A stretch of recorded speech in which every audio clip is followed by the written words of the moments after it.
Who turned out the lights? Okay, well, I wanted to take a minute to welcome everybody to the first official episode of the As If podcast. I'm one of your hosts, Philip Walter. I'm a computer scientist by trade and an intellectual traveler by disposition. I orient myself to the world mostly through the lens of the scientific method, which itself is an as if endeavor. Trying to explain exactly what such an endeavor is and what the As If podcast is all about, or what it's trying to do, is a lot like trying to trace your way around a life-size Mobius strip. You start out in one direction on a defined surface, and before you know it, you're spun 180 degrees and looking at a whole different landscape. But somehow you know you're still traversing the same surface on which you started. It's also like trying to recall the various outcroppings you bumped into while tumbling down what my brother-in-law calls a click hole. I'm sure you know what it's like to fall into a click hole. It's what happens when you're innocently looking for a video you heard about at work or at the gym. You go look up the video and you get what you need from it. Then you see some related link on the page and you click on that, and before you know it, you can't imagine how you got from where you started to where you ended up. Of course, your final destination is at least tangentially related to your starting point, but it's rarely obvious how. The original version of this is just the train of thought, but however you conceptualize it, it's a complicated thing to untangle. It's probably best to start with the precise conceptual origin of the As If podcast and go from there. So to do that, we have to look at Joseph Campbell's book, Primitive Mythology, wherein he describes something called the highly played game of as if. Taking a cue from the philosopher Immanuel Kant, Campbell couched his entire four-volume opus, The Mass of God, in this frame of being half in reality and half in dream. The idea is that the big deal about human beings is our outsized imaginations, and those imaginations constitute a legit evolutionary advantage. What Kant said was the most proper thing to do with our king of the jungle cognitive machinery was to imagine it was dreamt up by some supreme mind. In so doing, we simultaneously inhabit the objective world of external realities and the subjective world of internal peculiarities. The as-if approach is also very much like the suspension of disbelief I heard so much about while I was in film school. Every time we go to the movies, we enter a sort of contract. We agree not to call bullshit on the cast crew of the film in exchange for an emotional payoff. We get to try on strange perspectives and inhabit foreign lands. Sometimes the payoff is simply being entertained for a couple hours, and other times we learn something so profound we're changed forever through the experience. Of course, there's also the possibility you get to the end of the movie and you wish you'd called bullshit right off the top and not wasted your time. But whatever the case, the as-if proposition is a safe one insofar as when the movie's over, you can always return home. Another as-if tangent simply involves the extension of common courtesy. This branch of our metaphorical clickhole is about bringing openness to potentially difficult conversations. Hell, it's just about openness to civil debates. It really hasn't been that long since presidential candidates could speak for hours in front of the general public making their case. But in this age of social media clickbait headlines, it seems like we can't follow an argument longer than 2 sentences without moving on to something else. We often can't enter a conversation with someone on the opposite side of the contrived political fence without first putting our defenses up, or at least assuming they are arguing in bad faith. This is a terrible strategy that ultimately leads to bad faith on both sides. And this is precisely the strategy we are trying to combat with the As If podcast. We want to bring all these threads together, and we hope others will follow us around the Mobius strip and down the click hole, suspending disbelief long enough to come out the other side better, more self-actualized, and more productive people. In this endeavor, no topic will be off limits. We are likely to discuss religion, science, exercise, nutrition, and politics and current events where indicated. I'd now like to introduce my co-host, Matt Krebs. He's a classically trained chef, a longtime student of the humanities, and longtime yoga teacher. He is co-owner of Circle Yoga Shala, which is a retreat center in north central Arkansas. Matt, welcome to the discussion. Thank you, man. Thank Well, you. yeah, no problem. I might be useful just to kind of give a brief synopsis of our history. We've known each other for over 15 years now. I remember when I first met you guys, you had a yoga studio in Little Rock, and I was going through a divorce, and I took some classes, and we got to really talking and jiving. I think I did some private lessons with you, and then from there on out, we just worked on several things together creatively, and this is kind of the latest iteration of that, I guess. Yep. Yeah, that's true. A lot of good creative collaboration.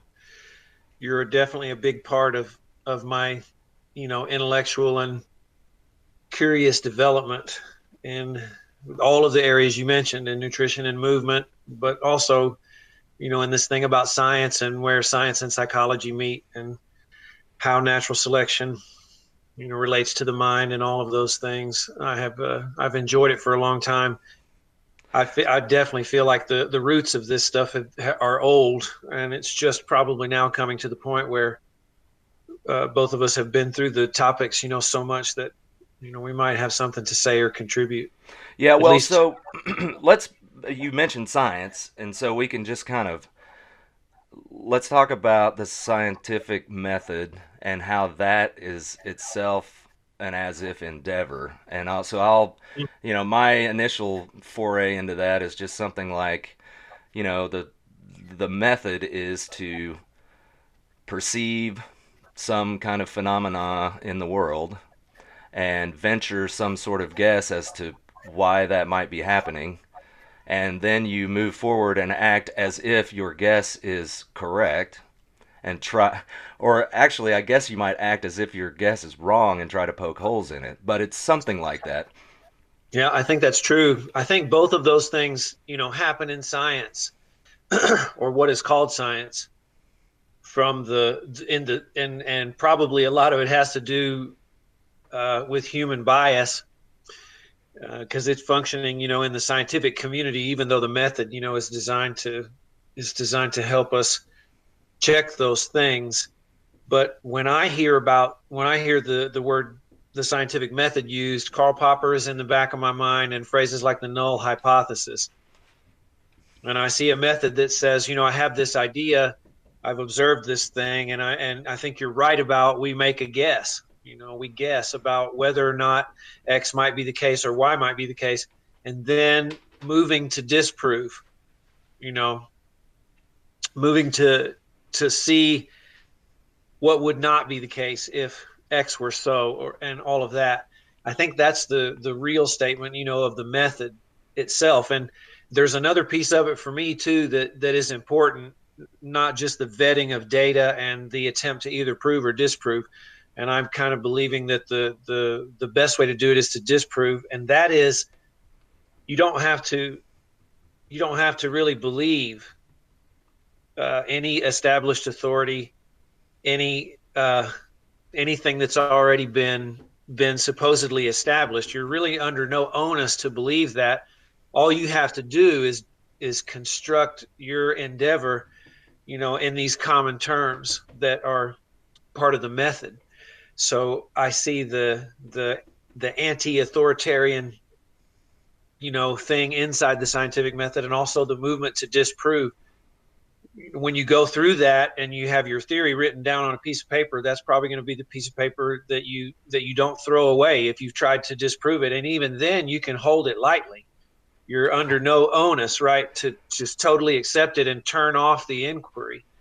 Well, that's kind of how I see it. It's a little bit of the reflection of how we've tried to do things in our discussions. Right. Well, I think what you say about holding it lightly is super important, because I think that goes to, what we were talking about as far as the lack of civility in conversation and the lack of dialectic.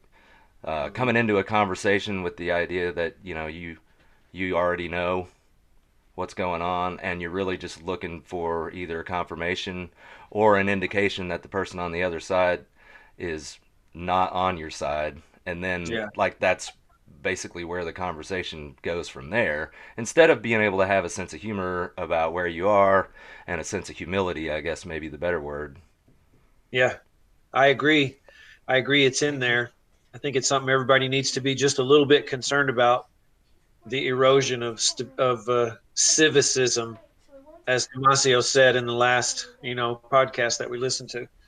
Sorry, my So son just popped in the door real quick, so Go That's ahead. all right. I know there are little ones there.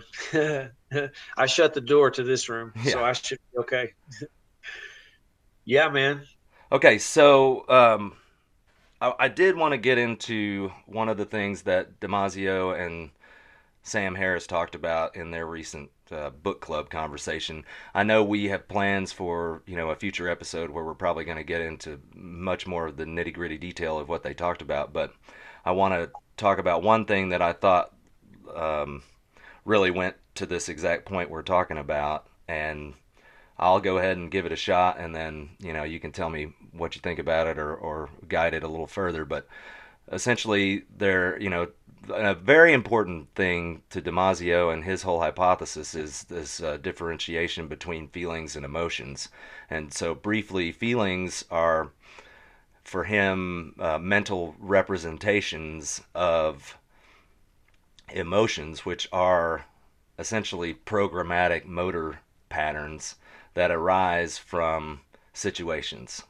So fear would be a classic example because, he even goes so far as to talk about when there's danger or when a single celled organism is in an environment that is not, conducive to comfort, I guess, that they'll Homeostasis. contract. Yeah, homeostasis is the thing. They contract and get strange, and there's a motor pattern there that's involved in that, and that would be analogous to something like fear in the more complex organism. And Hmm. so when those feelings arise, then that's what gives us what we would call like consciously meaning. That's what gives really anything in the world meaning to a human Hmm. being, because that's the vision, or the not visual but the mental representation of what's going on in the world. And so then Sam makes this point that, okay, well, how do we deal with two cultures, let's say, over time have developed different ways of responding or have added different meanings on top of those felt states. And so Hmm. we have a real conflict here. It's the same felt state, let's say it's fear, and Yeah. we have different systematic ways of reacting to those things. And Damasio puts forth the point, well, it's negotiation. And Hmm. really, if we, not to get too far in the weeds on the thing, because I want to go into more detail later, but he really makes this great point about the difference between going up a hill straight over the top and going up a hill in this kind of helical thing, right?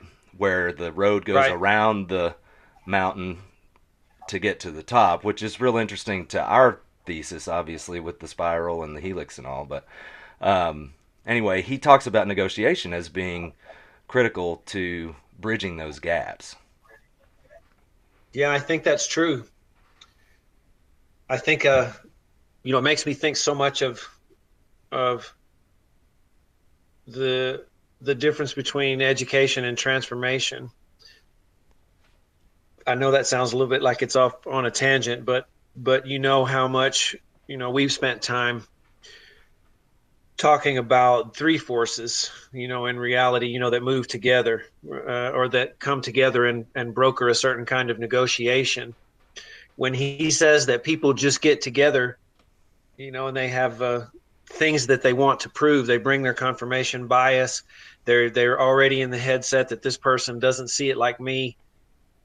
you know what is happening there is that two opposites begin to meet, and any there isn't a space or a third force for something new to arise between those people or those views. I think that that's the symptom or the underlying cause of this lack of civility, or this erosion of civility that he's talking about, or that he talked about in the podcast. What to do to become open to something like that, to something like a reconciliation between two opposing views, is the interesting question. I have my ideas about inner transformation that I share with you in that regard, and my ideas about reconciliation. What you're talking about here evolutionarily, in terms of, let me make sure I have the terms right. So feelings are the more conscious experiences, or the more representation experiences? Or is it the other way around? Is it that emotions are the mental representation of feeling, which is more like a sensation? No, Do you? I want it's the former. So meaning, the feeling is the more subjective representation of the emotion. and the emotion is the lower level cortical release of cortisol, all of Right. I that kind mean, of that's stuff. the thing that happens when you know, are so overcome with emotion that you just start crying. Right. Right. Because you're they're very public, which is different from feelings. You Mm-hmm. know, unless you are just putting your feelings out on Facebook all the time or whatever. But by nature, they are subjective, so they're private. Right. Yep. Well, what do you think? I mean, I see the scientific method as moving us in the right direction, in terms of dialogue. Or in terms of reconciliation or negotiation. He says negotiation. I tend to say dialogue. Yeah, and see, You I know, I, like that dialogue piece too because to me, it's like, and it may even be more interesting than that in terms of like what I feel like is missing is a real um, interest in stories. Okay, so uh, we're storytelling creatures. I mean, that's what we do. That's how we, have. That's one of the main reasons we have survived is because our intellect has allowed us to construct stories to make sense of the world. mhm. And I mean, I have to just say this is also tangential a bit, but I mean, with the loss of Anthony Bourdain, I mean, there have been lots of celebrities, that have committed suicide over the recent years, and this one has really affected me more than I can, really anybody else that I can remember in the last few years.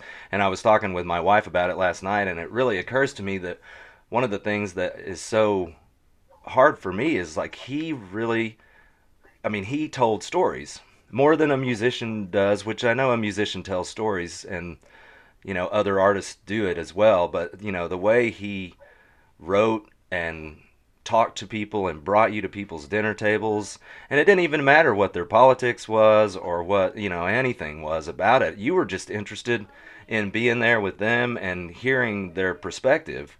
And I think that's one of the things that we are slowly losing, I feel like. And that goes I back think to the that we're. dialogue and the discussion point you were making. Mhm. And Part one of of the what ways I that we see. connect with people, I guess, sorry to interrupt, but one of the ways we connect with people who may have different ways of, worldviews, for example, is we can always connect on basic stories. I mean, everybody knows what it's like to want the best for their families or, to struggle through something or to feel the euphoria of a great success. And so it's like if we can manage to find those stories in common, I feel like that gives us a way into, maybe more difficult discussions, but it seems like nobody wants to really give you the time to relate that way. Yeah, that's true. It's almost like the trust that something new could arise, from a method in the way that you're talking about has been undermined. Just the sense that it's possible for something new to come without just a powerful position being pushed against another powerful position. You know, I tend to see that situation as a situation of repetition. Where one powerful position just pushes on another one, and one's going to win for a little while, and that's not going to be that much different than the state that existed before the temporary win. And so there is a real sophistication. It's interesting that you mention stories as being something common, to us. I wonder if the cultural zeitgeist is moving into a place where that idea is something akin to what you and I would see as a flat earth, you know, idea. I have heard people argue against the notion of common humanity, based on certain epistemological ideas in philosophy or anything like that. I've also heard that that's a oppressive, privileged, position, to take. And I've heard the opposite. I've heard, people still, arguing for something like common humanity. And what has interested me about Peterson and what is Jordan Peterson and Sam and Anthony's discussion is that they both have this strong concern, for commonality. They don't come at it exactly in the same way, although they both do allow the body and biology to be ground zero, for what we experience as valuable. And I do that too. I'm not sure that Damasio's story totally confines me to being a materialist, although largely I feel like it does. In common between these people is this notion that things evolved and started in a particular way, and that all meaning and all truth needs to be vetted, within that context. And Well, so the I context is define the context again. natural selection. Right, right, right. And that's a controversial statement depending on which side of the political spectrum you're starting on. But to me, one of the things that I've always loved about science, and I'm not necessarily saying that I'm right, about this. I can take science as an as if proposition, that I've been living, but I have seen it as a unifying force. I've seen it in some sense being able to do what religious stories, have ceased to be able to do.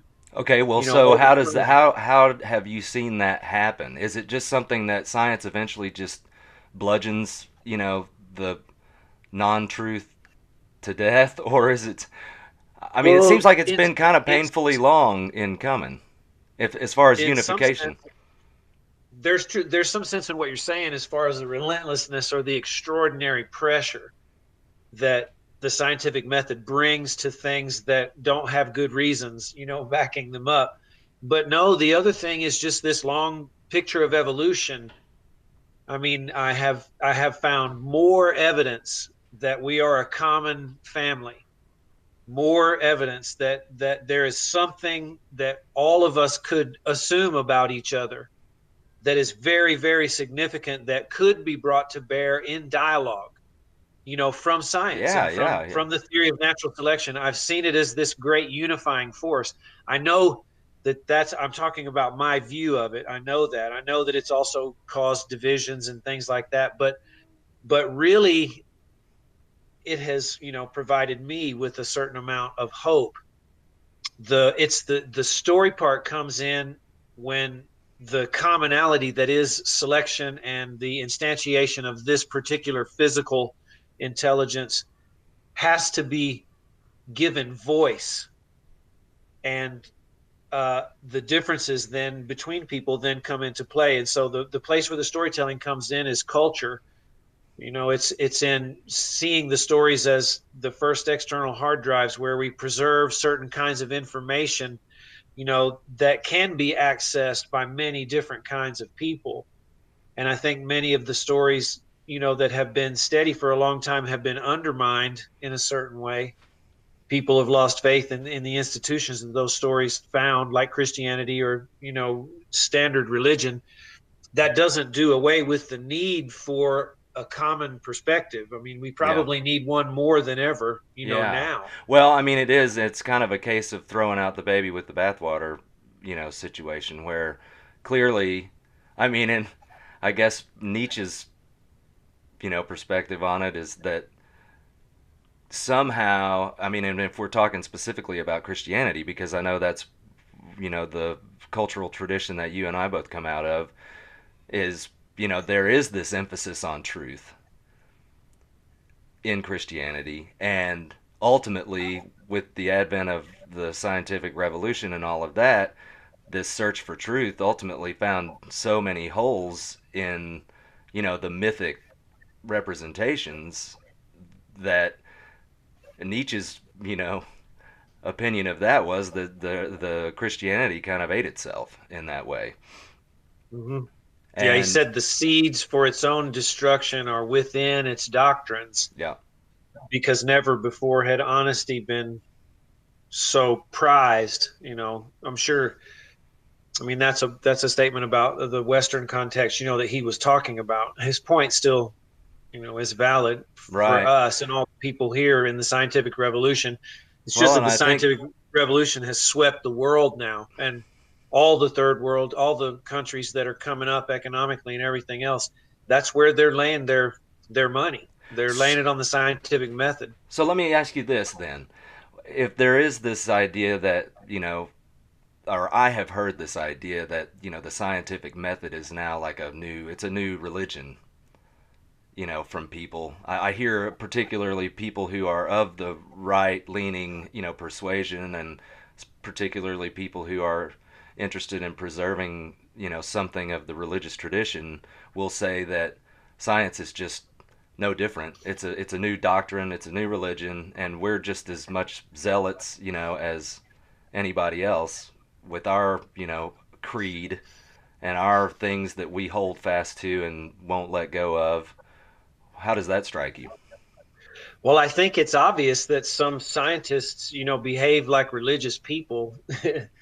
If that's what you mean, if we take Jonathan Haidt, the fantastic commentary, on the current political situation, if we take his idea that he put out there in the righteous mind, that the thing that if we come at this idea that people can't get together and discuss things, or there's no dialogue actually happening, it's just this kind of sophistry of one powerful position against another one.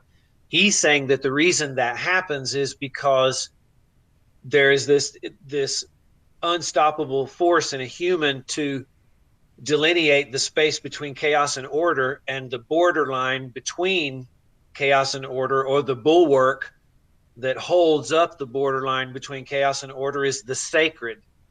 And so it's very clear that scientists experience the sacred, and that they behave the same way when someone insults what they think is sacred. The behavior itself is exactly like Jerry Falwell's behavior when he takes affront to something else. To me, that argues for common humanity. And Hmm. Damasio's the guy that shows why. Right. He shows us why we must feel certain ways, right? Why we're subject. And he makes it very clear, the reason that we his interest his we're getting off on that tangent a little bit there, but when Sam asked him about free will, we have it and we don't have it, and Right. he explained that. I thought it was being very difficult, and I'm really glad that someone with his cultural cachet could. And since I didn't hear Sam question it, one time, he's just listening because he respects it so much.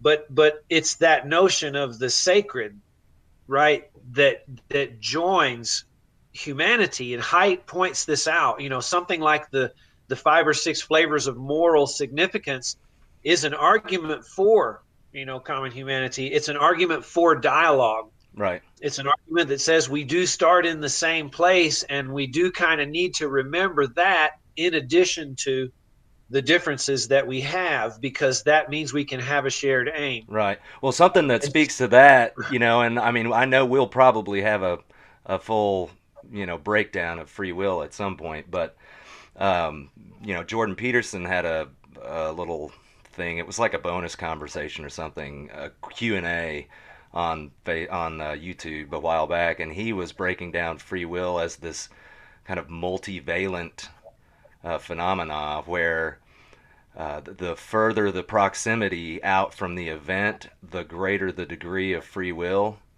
And so it's like as the event approaches actuality, it becomes less and less malleable, right? And yeah, so, well, well, and so, isn't this obvious? well, it is, but I have never heard it said that way in a debate Yeah, about free will. So it kind of flipped me out a little bit. I was like, well, duh, but at the same time, it's brilliant, And it, so it it's seems like to me to be another iteration of what Damasio is saying. it is, Yes it and is, no. right? And so it is yes and no. It's both and so the That's right. deal is that what you were talking about common purpose and vision and whatnot, and it's like the further out you are, the more important that is because Yeah. that's what defines your aim.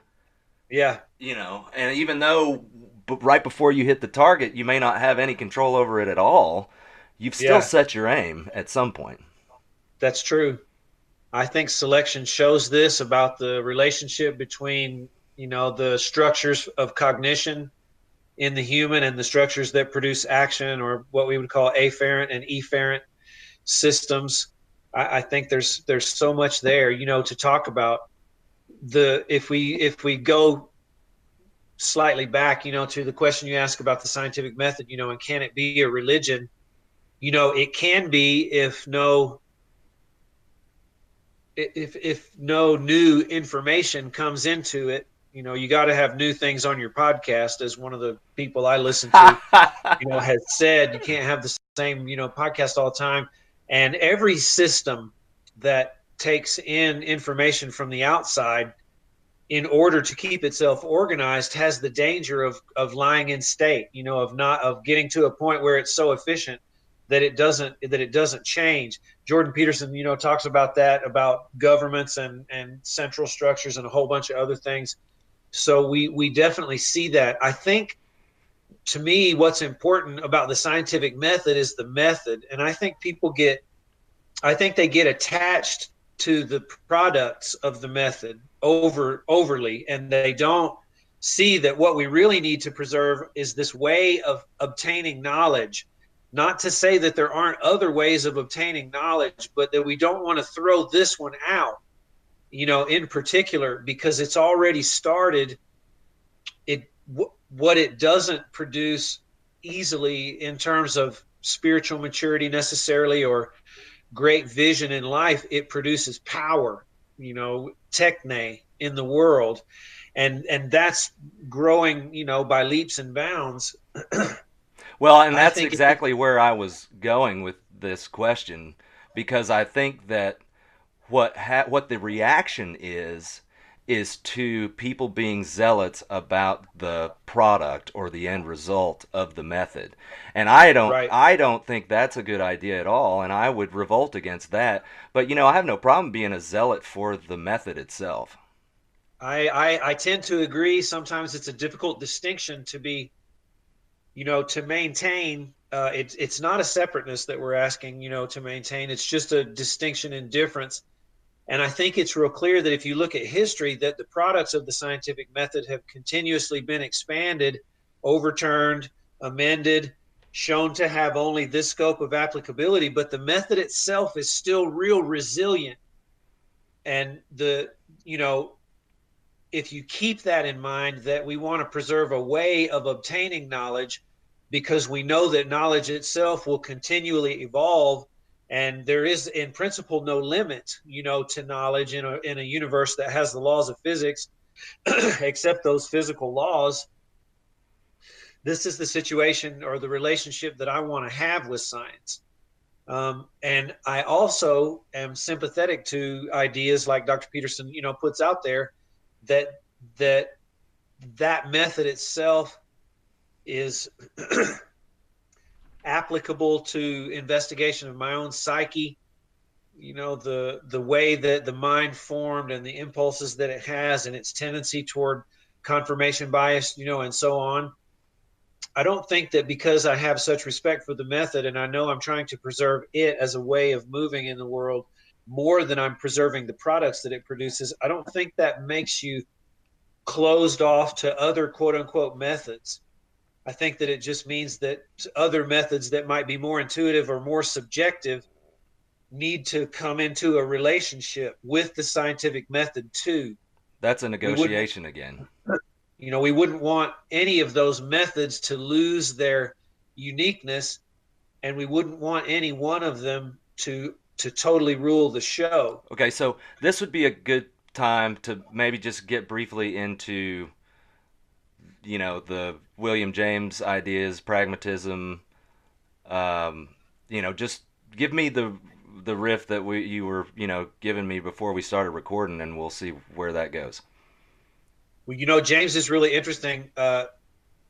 Dr. Peterson is the one who who gave birth to him, rebirthed him. In my consciousness, I read the varieties of religious experience, and when I was in college, at the behest of one of my philosophy professors, and heard the word pragmatism in American literature, and all that kind of stuff. But I haven't spent any time with James, and it was the first podcast between Jordan Peterson and Sam Harris that everybody thinks went so badly that made me want to go back and look at it, because Jordan said to Sam, "You're not Darwinian enough," and in your view.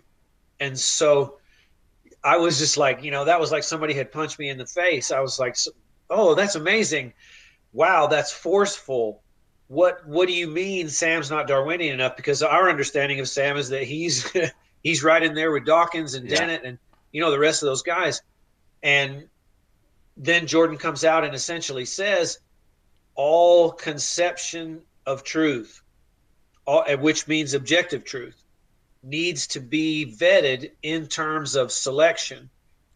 And natural selection has not been concerned with objective truth.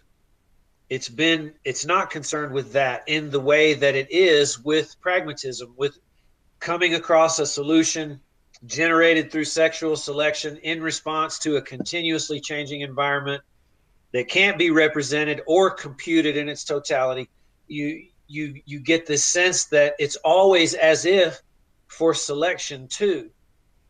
And so that made a lot of sense to me.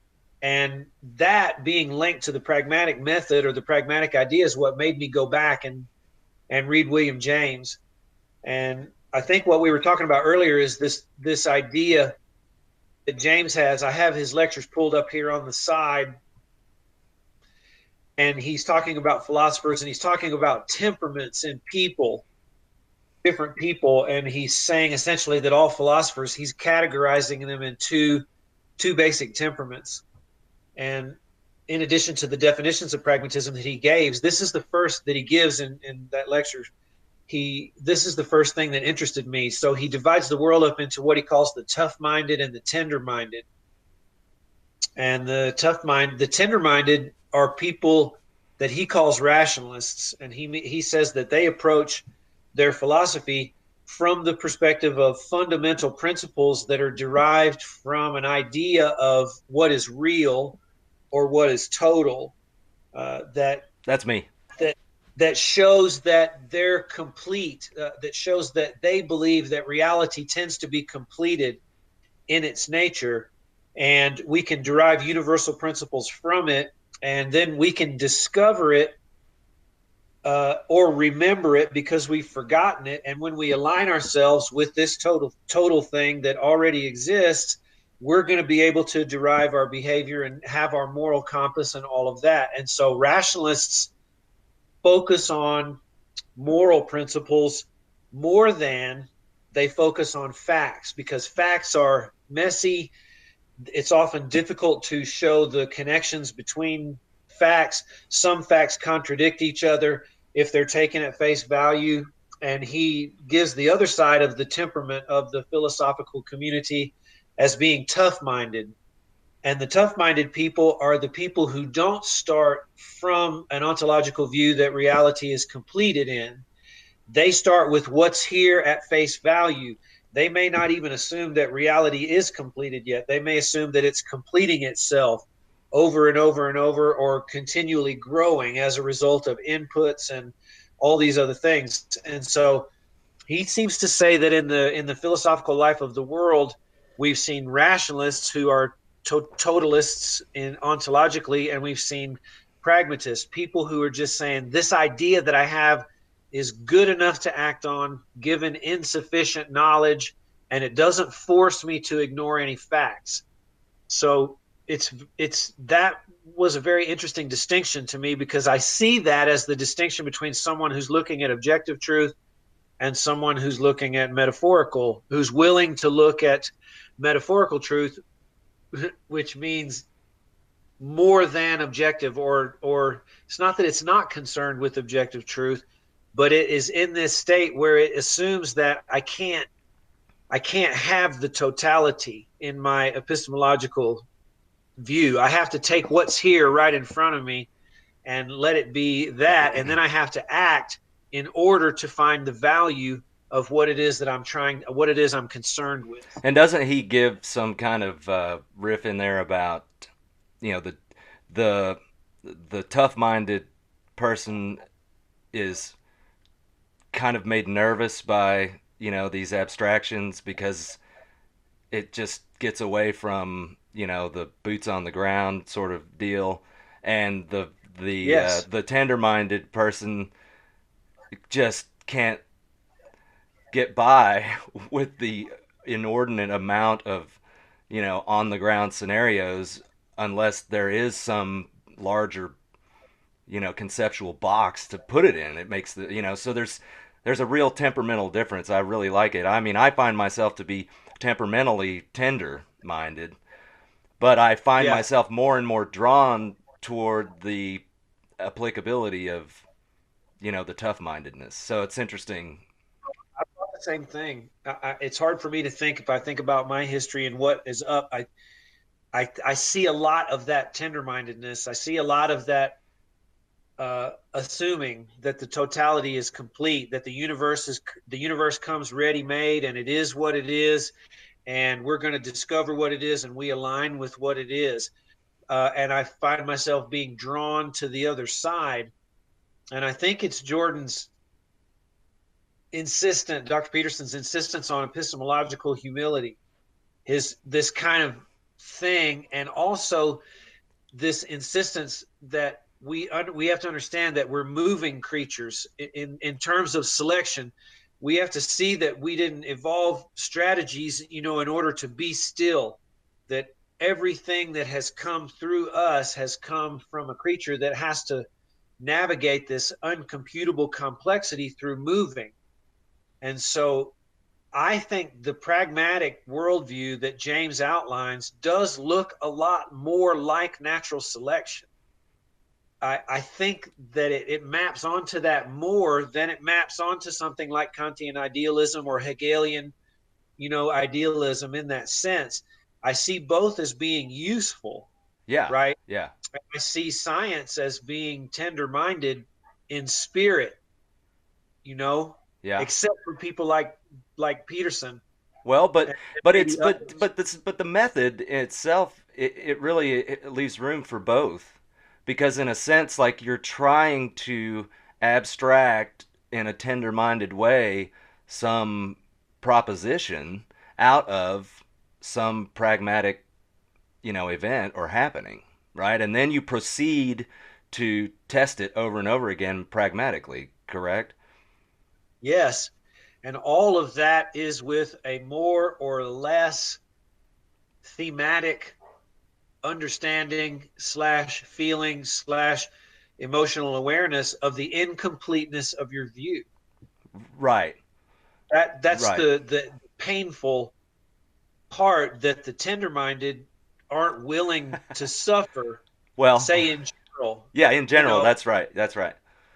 Yeah. not that you're not, Yeah. but he's just talking about dispositions that Yeah. actually come into play as the confirmation bias. Yeah. Well, But and to me, it's a lot he like, also believes. Go ahead. well, it sounds to me a lot like, let's say, male female typology, for example. I mean, Yeah, to me, there's no doubt there are clear typologies that exist, but, you know, no one person has all of one and none of the other. that's true.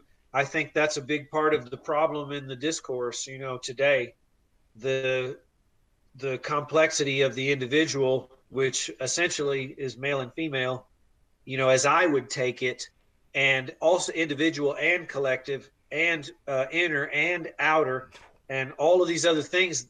That complexity has been reduced to socioeconomic Yeah. bracket, or this idea of race. And Yeah. I mean, I don't want to get too Yeah. much into that stuff, Well, let's but not. I just want to make sure and speak up for the complexity of No, the I agree, individual. and I think it's too.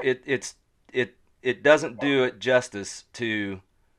I mean, on the one hand, you want to label everyone so that we can try to engineer equality of outcome or whatever it is. And again, I'm not really trying to wade into that debate right at the moment, but instead of really acknowledging the deep complexity that goes on, and the fact that there are plenty of women that are strong male types and vice versa, and vice versa. Yeah, for sure.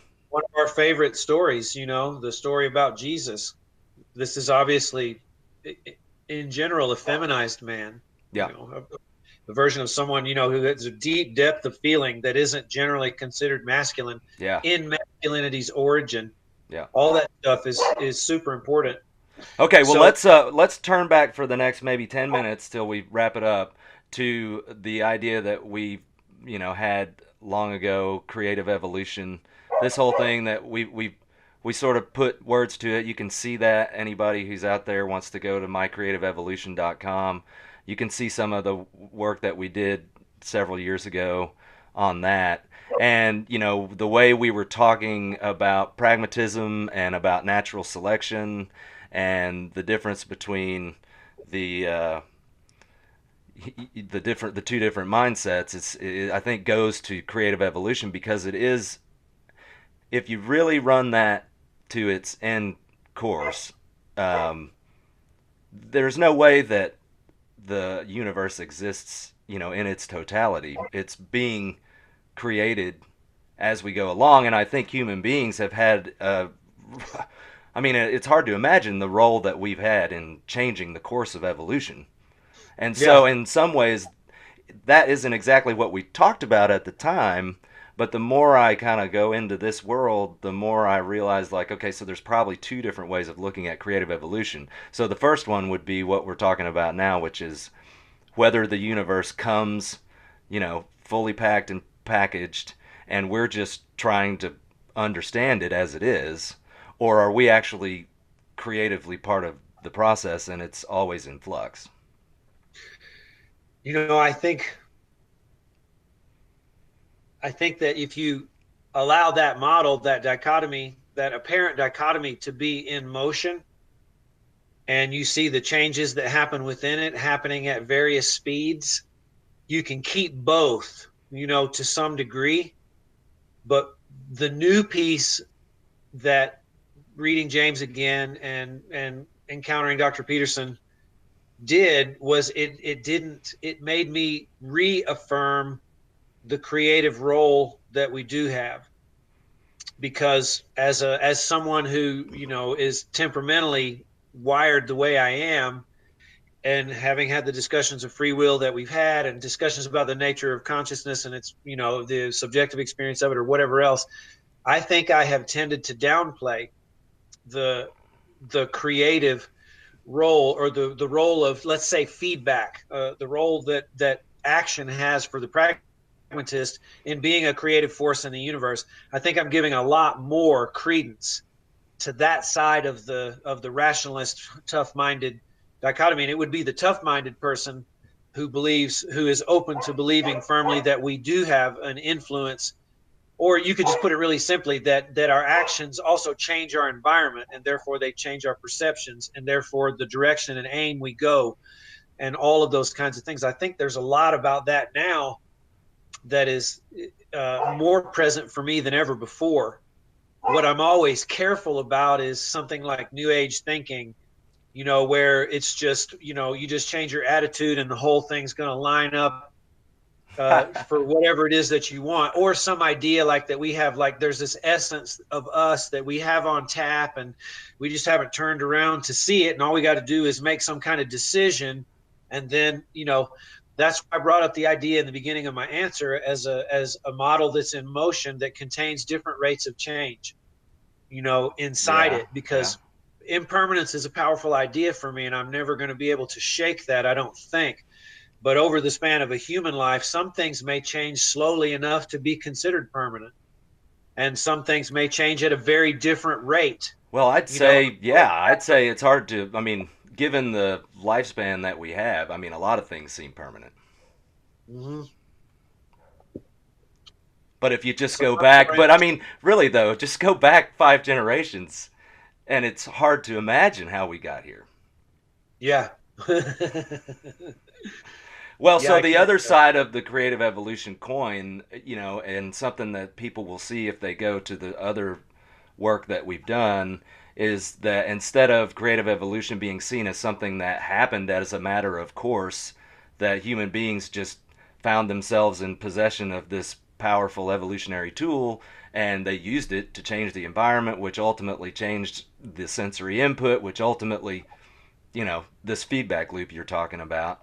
There's also this idea that we're running around inside of a machine that's essentially doing everything as a matter of emotional. It's these movement patterns that we talked about earlier, like emotions create these movement patterns, and then we end up basically not doing anything creative at all ever. So that's the other side of that creative evolution picture that we talk about, where it's like, how do you break out of that? And that brings us into the whole world of meditation and of being able to observe the machine, being able to observe the emotions, watching the feelings. And am coming to decide that one of the biggest challenges that we have is to be able to map new meaning onto those felt sensations. I have a similar hope. I have a lot of trust in the evolutionary origin, of the body and of the mind and of the feelings, as far as that goes, having that, formed the way it has, and believe that there's a kind of deep wisdom there that I would love to allow to run its course without it being detrimental. I see the potential for it to be very detrimental. In the podcast, it's really great that Sam says, uh, to your point, that maladaptive cultural beliefs that are on top of the experience of disgust, you know, are the founded on the same thing that actual good experiences of disgust that keep our immune system, safe and all that. We have the same substrata. And he said the difficulty is where, you put your attention, because it's easy for us to get together 3.5 million at a time when the World Cup is on, and we all agree for one team or another, and we do this, but we can't agree about climate change. We can't agree. And so the potential for everything to go in a way that isn't advantageous to us is always present. It's, J.G. Bennett, a student of Gurdjieff, called it a universe of hazard. And the overcoming of hazard is this piece. I think that Jordan would call hazard chaos. I think that you and I would call it the need for epistemic humility, and that we just intuit this border that defines us, that at the current moment we can't move past or whatever else. And we also see that there's so many more ways for things to go wrong than there are ways to go right. And that's just the second law, of Yep. thermodynamics. So you, I think, all the way back to what got in the way of dialogue, or what gets in the way of genuine dialogue in the beginning, when I said that, I've come to conceive of things as three forces, moving. The reconciling force, can the third force that gets between two opposites, like the tender-minded and the tough-minded, that's really the individual. That's really the what is unique out of the person that's a node on the big tree, the evolutionary tree. And it's the most unstable. Yeah. Yeah. It can be the furthest from the instantiation of an action, and still it can come close to the action and be more and more and more determined, such that it disappears. And then the two binaries, take over for repetitive stasis, for a while, say, or whatever else. That'd be the tough mind and the tender minded, reaching a negotiation or something. Right. And could the role of the narrative or the story could serve as that kind of reconciling force, correct? Yes. I mean, that's a way, like we were saying earlier, of connecting with another person, and then all of a sudden your diametrically opposed views just don't quite seem so far apart. I think when that happens, you've both submitted to a process that is common. And that is also something about negotiation and reconciliation between two opposing views that keeps them from being reconciled. I believe that people don't understand that Yeah. dialogue isn't only two views coming together. It's a process. There's a process that subsumes the two views. And if that process, just like the scientific method or searching for data on the internet, if you have a clear boundary or rules to the game, of as if that you're playing and you both abide by them, you both accept a degree of constraint that makes you cautious, Right. that makes you begin to value greatly what you say and what it is that you're trying to do. And that is what allows for creativity to arise. Ah. As far as I can see, Yeah. it's the actual constraint. And we don't just say, screw it in relation to the constraint. And we don't just say, oh, well, there's constraint, so I'll just do whatever it says. We kind of move in a place that's like we see the boundaries. We know what we want. We know where we want to go. And then we begin to try to speak in a way that, I'm just quoting Dr. Peterson here, I'm going to try to speak in a way that creates order Yeah. and Right. not chaos. Right. And that's beautiful. That's one of the things we'll definitely be talking about when it comes to him, because he's come to the defense of what is unique in each individual and also what is common at the same time. Right. Okay. And I think it's time for that.